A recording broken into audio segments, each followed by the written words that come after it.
are watching Where Are They Now with your host, Dianne Hart. Now here's Dianne. Welcome to Where Are They Now? I'm your host, Dianne Hart, and this evening I have the absolute pleasure of interviewing a gentleman who is a singer, a songwriter, an actor, and also a member of the Miracles featuring Mark Scott. What an awesome gentleman, and that is Mr. Hassan Watkins. How are you this evening? Pretty good. How are you, Dianne? I'm doing just wonderful. Thank you so much for joining me. So we're going to just jump right in. So where are you from? I am from Detroit, Michigan. Okay, what schools did you attend? I attended Mumford High School and Henry Ford High, and I graduated from Mumford in '82. I know that you're a songwriter. Do you write for others? Yes, I do. When you're writing for other people, how do you decide? Do they ask you to write a particular type of song for them? How does that work? Well, it depends. It changes with different people. Like some people might come with a specific theme that they want for the song, and they want me to write it a certain way for them. But for the most part, they just trust me and say, make me a song. I need a song from you. You're a good writer, and I trust you. Make me a song. So then at that point, all I have to do is keep listening to their voice to realize their strengths and their limitations. Wow. I often wonder how people write for other people. How many songs do you have in your catalog? Probably over 50 songs. I've recorded music with like 3 different groups. A lot of songs in my catalog right now. So let's talk a little bit about how you got started. How old were you when you started singing? I actually started off as a dancer. I was in a program called Festival of Performing Arts with Miss Kim Weston. And everybody knows who she is. She may lift her voice and sing. She started a program here in Detroit. It was like Fame, like you watched on TV, but it was real life Fame. This stuff we watched on TV was cool, but this was real life Fame. And there were like 600 acts, and we competed against each other every week. They would whittle it down to the 300 acts, then they would whittle down to the last 20 or 30 acts.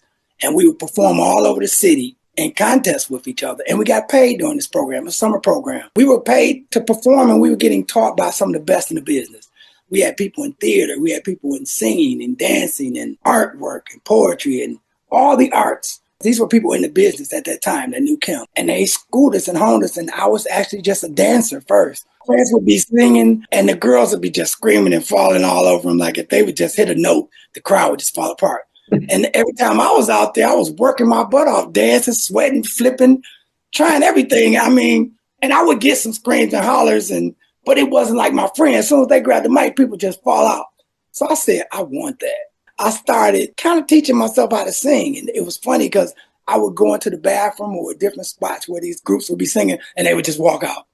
Like, this guy, no, he don't know what he's doing. Or they wouldn't take me serious. And then when I seriously started learning how to get it together, people still wouldn't take me serious, and they would walk out. And I was like, they just don't know. But those same people, oh, good be to God. I've done shows with some of them, many more shows than 90% of them, than most of them. It turned out to be a good thing for me. And all I could think about is all those people that walked out on me.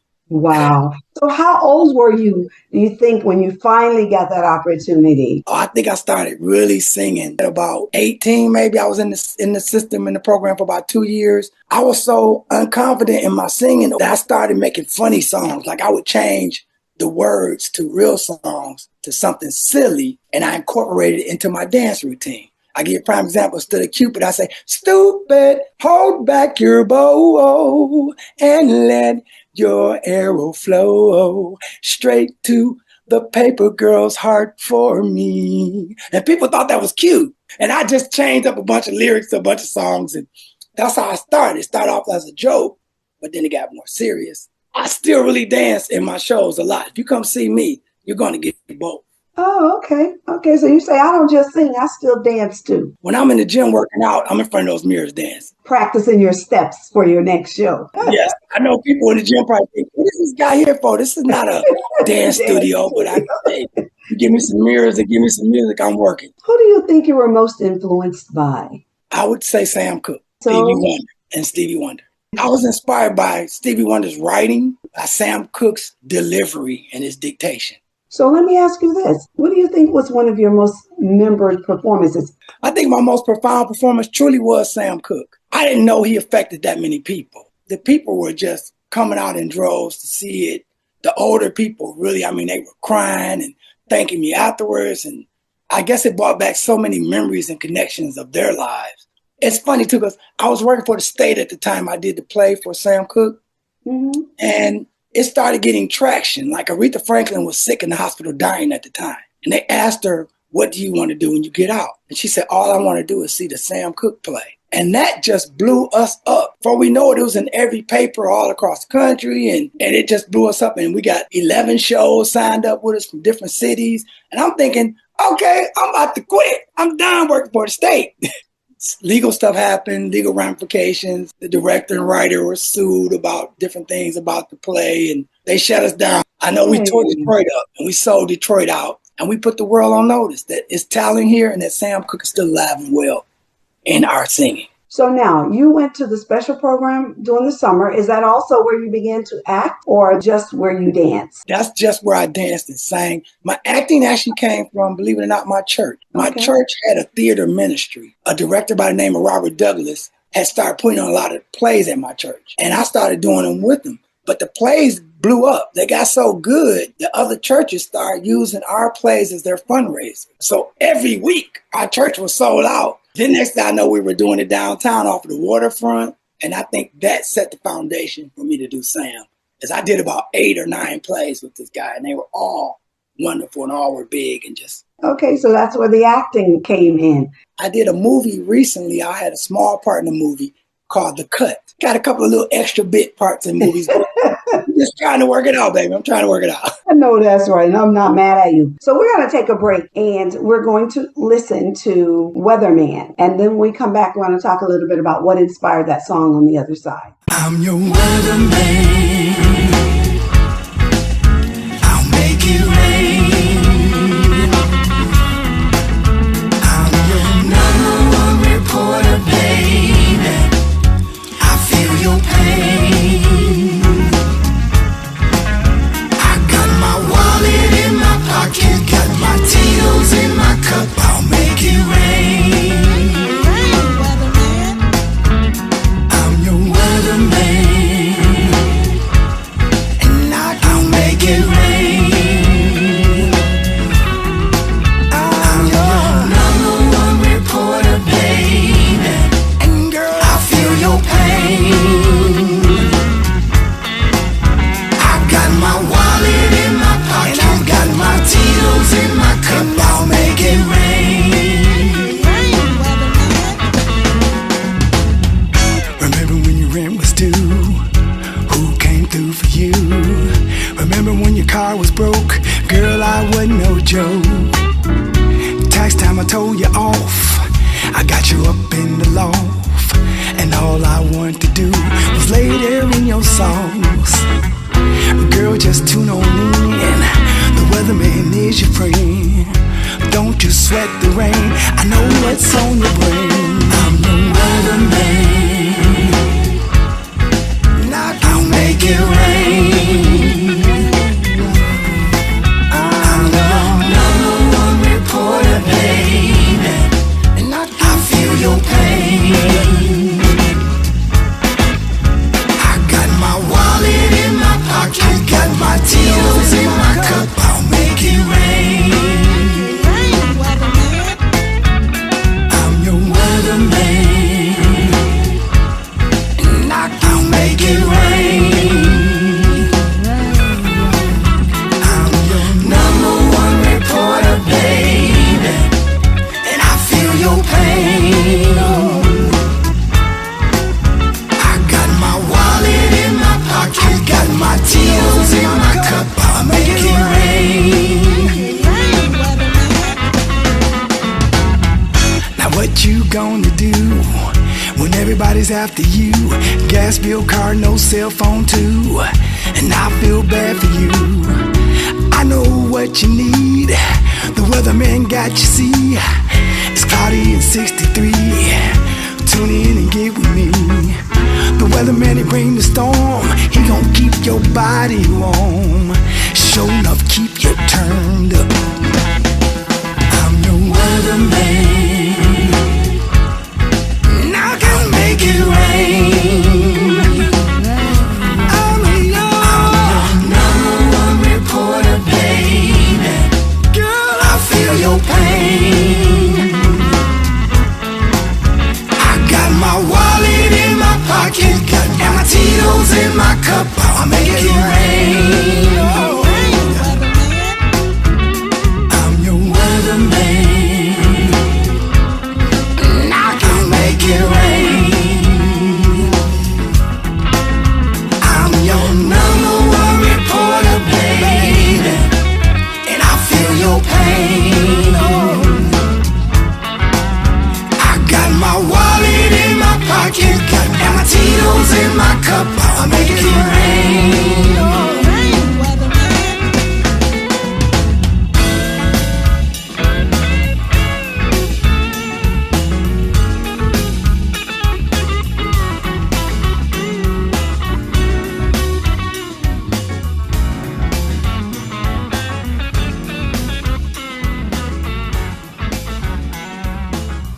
Welcome back to Where Are They Now? I am your host, Dianne Hart, and this evening I have the awesome pleasure of interviewing Mr. Hassan Watkins. That's a bad jam, Weatherman. What inspired that song? I sing all genres of music, a little jazz, a little country, soft rock, R&B, but I never done the blues. I did a show at Motor City Soundboard. I opened up for the Dramatic, doing my own original music. Nobody else stuff, not covers, not the Miracles, my own stuff. And in doing that, I had a song in there called Johnny Taylor, These Last $2. Well, that song blew the crowd away. I mean, they were just all in, singing with me. Everybody loved it. When I got through, everybody kept telling me, you need to do the blues. That's your niche. You need to do the blues. And I heard this from so many people. But I said, you know what? That's what they want. I'm going to give it to them. So I said, I made this big old announcement. Like I had always wanted to do a gospel album. I never had really time or focus to do it. And now this blues thing was on my forefront. So I said, I made a big announcement. I said, you know what, people? I'm in the process now of recording a blues album and a gospel album.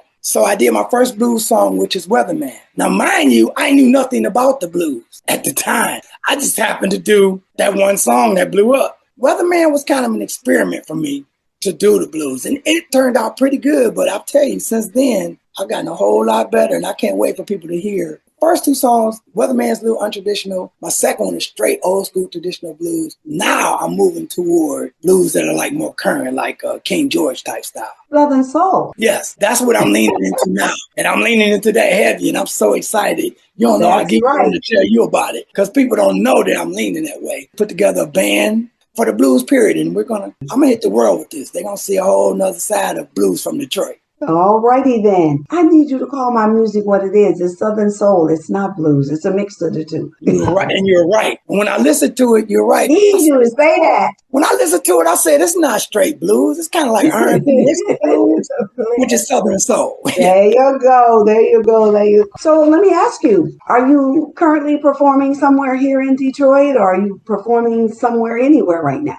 My performances have slowed down because I'm in the middle of focusing on recording. So I haven't been doing as much. And as far as the Miracles, we're going through transitions and the performances have slowed down. But it's kind of a good thing for me because it gives me time to focus on my own music. So now with the Miracles, you all have traveled all around the country, going to different places and all. We've sang all over the country. We opened up for a lot of great groups. Groups have opened up for us. We've been on a bunch of Motown shows with all the old school legends. I've met all of them. Never thought that would happen. Sometimes we'd be on stage and I just look over to the side and go, I can't believe that's such and such and such. I'm like, this group that I watched as a kid, I must say it's been a great experience. Mark Scott has really given me a great opportunity to expand my platform and meet some legends. And I learned from these cats. Like, we've been on tour buses with these people, and I'll just pick their brains. I'll sit next to the oldest cat there and just talk to him. Because I need to know what got you there? How'd you sustain all this? What loopholes do I need to know? What snake pits are there waiting for me?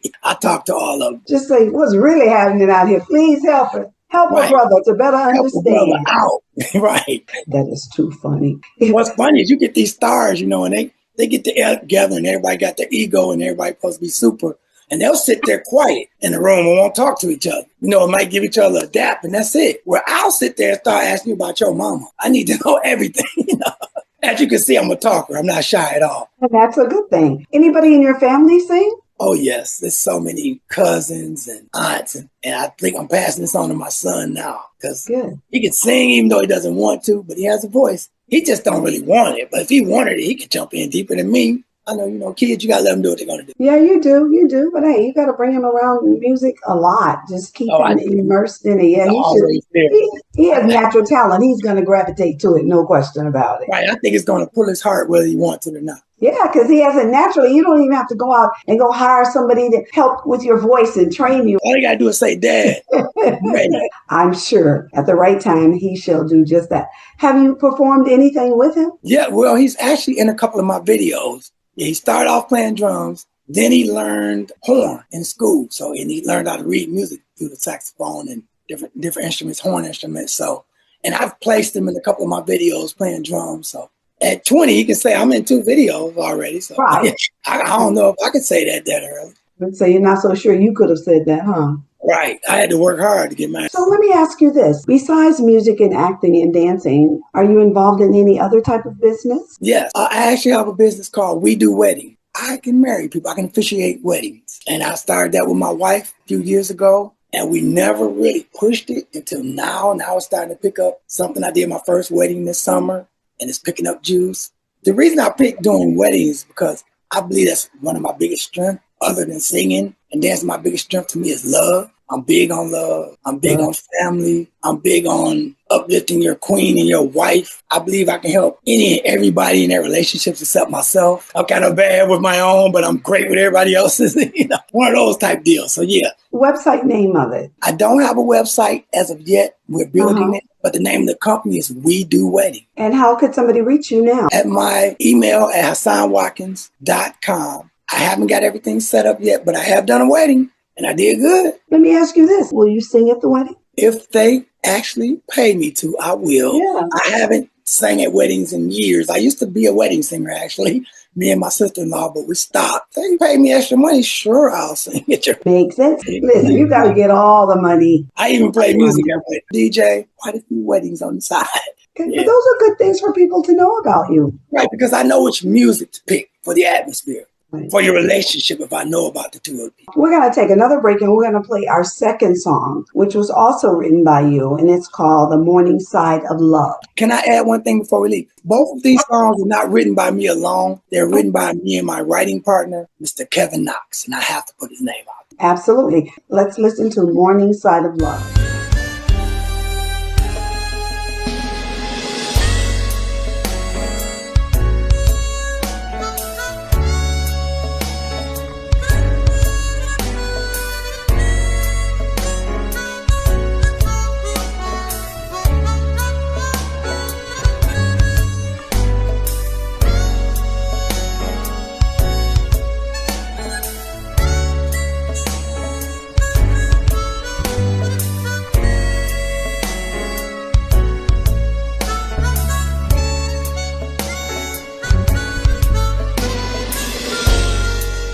There you are, looking perfect. You've got all of my attention. You look so good to me. Eyes of intention, not to mention, you fulfill my fantasies. Like I said, you're looking good to me. Can I take you home and show you just the way you make me feel? 'Cause it feels so real. Don't you be afraid to drop your guards, 'cause baby, I'm for real. I'm so damn for real. I know you'll be there. Morningside of love. I know you'll be there.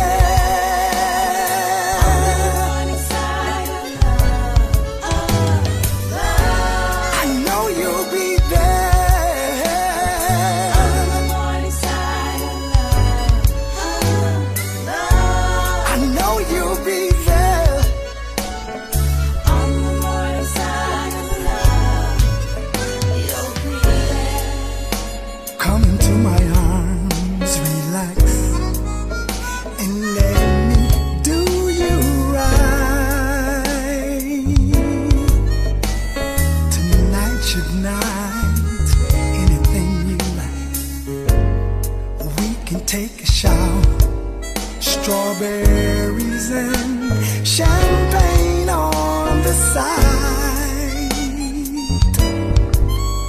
Does that sound like something you like? Loving, hugging, kissing. I'm putting a full press on you, baby. I'm giving you all that you've been missing. I'm gonna take you to the house tonight. I said my intentions, not to mention, was to fulfill my fantasies. Lying here, you're looking good to me.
Welcome back to Where Are They Now? I'm your host, Dianne Hart. My special guest tonight is Mr. Hassan Watkins. Morningside of Love. What inspired that song? It's funny how sometimes you can write songs without a specific person in mind, but then it ends up, through life circumstances, connecting you to that person.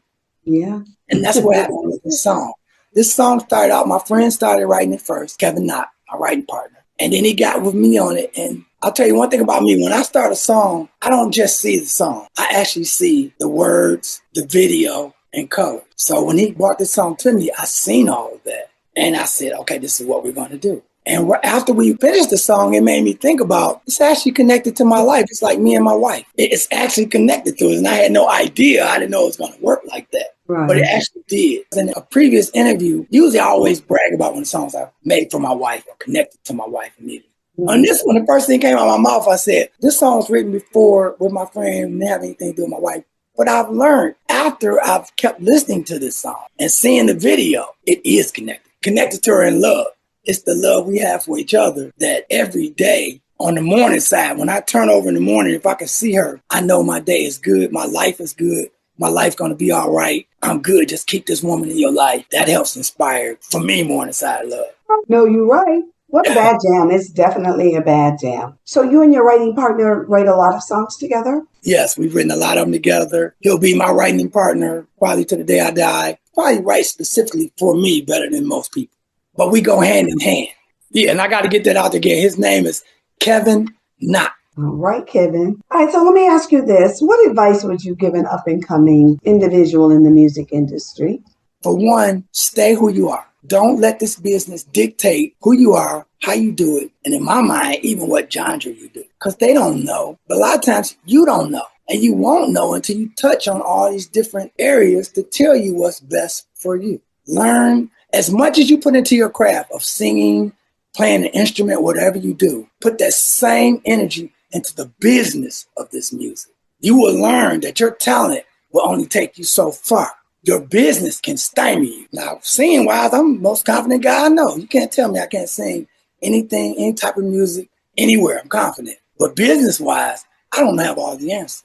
I don't know all the loopholes. There are tiny things in the contract that would trip me up. And I've been beaten by these things before. So I would tell anybody, if you can do it, get a lawyer before you sign anything. I don't care how small the contract may be or how much you trust the person. Get somebody with legal eyes to look at that document for you, because it could be one word in there that could change your whole everything. And I learned that the hard way, and I always stress that to people. Learn the business of music too. And while I'm saying that, there's a book out called This Business of Music. It's been out forever. It's the Bible of music. Any questions you might have about the industry or any situation you're going through is probably somewhere in that book. And you can look in that book and get the information, and then you may need to still go to a legal counsel to break down what you're dealing with. But if you're in this business and you don't know nothing about this business and you don't have that book, you're going to bump your head.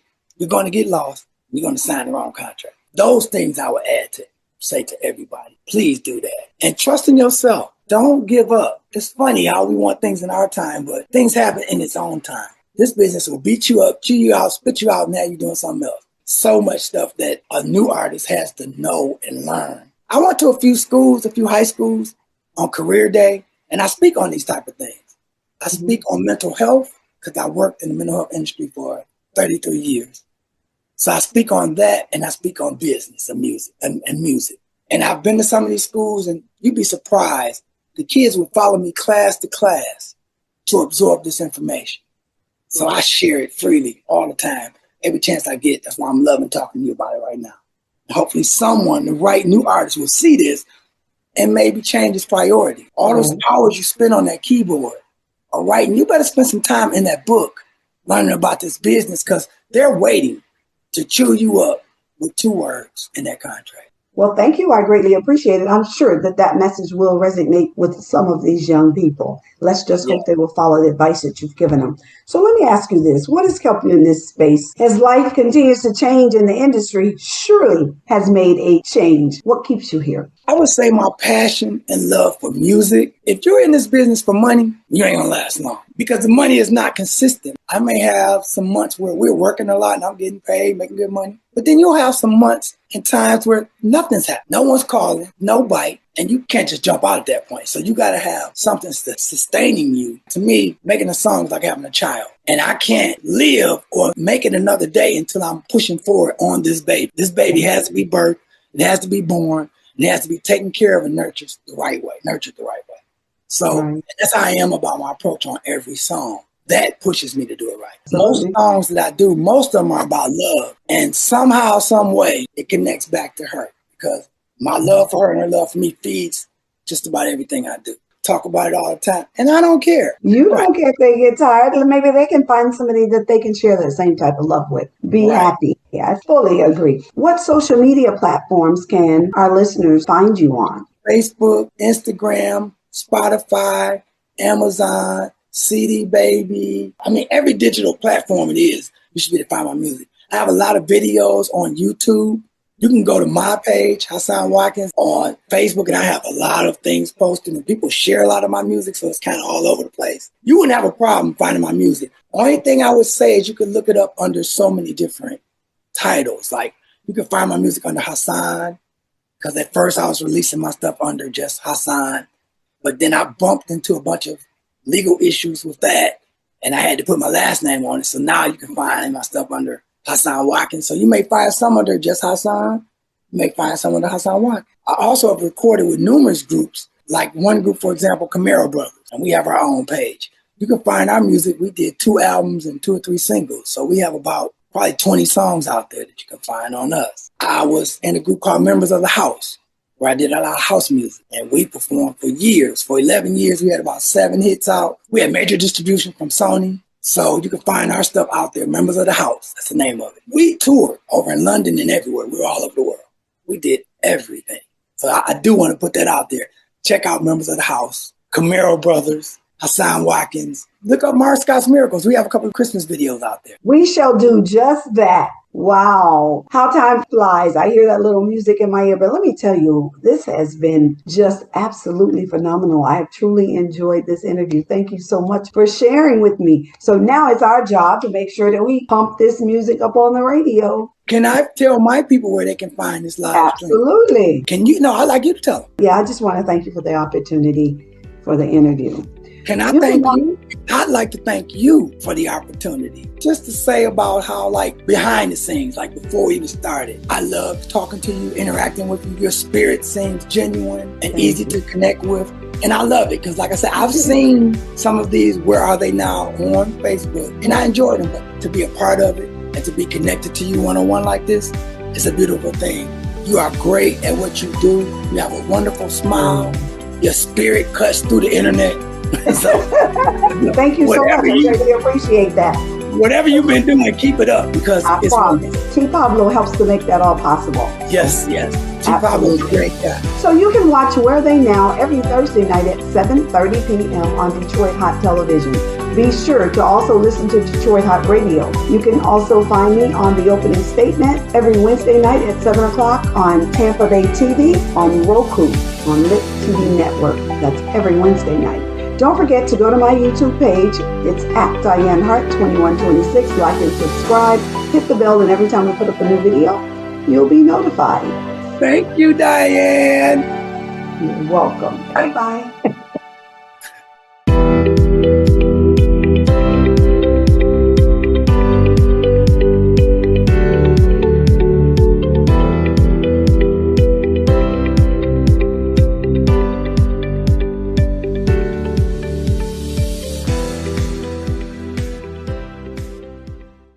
Detroit Hot Television, on the cutting edge of urban internet TV. Hi, this is Dianne Hart. Be sure to catch my shows as we interview politicians and special guests on Wednesdays at 7 p.m. on The Opening Statement, the Lit TV network on Roku. Also, watch Where Are They Now as I interview entertainers of yesterday and today at 7:30 p.m. Detroit Hot TV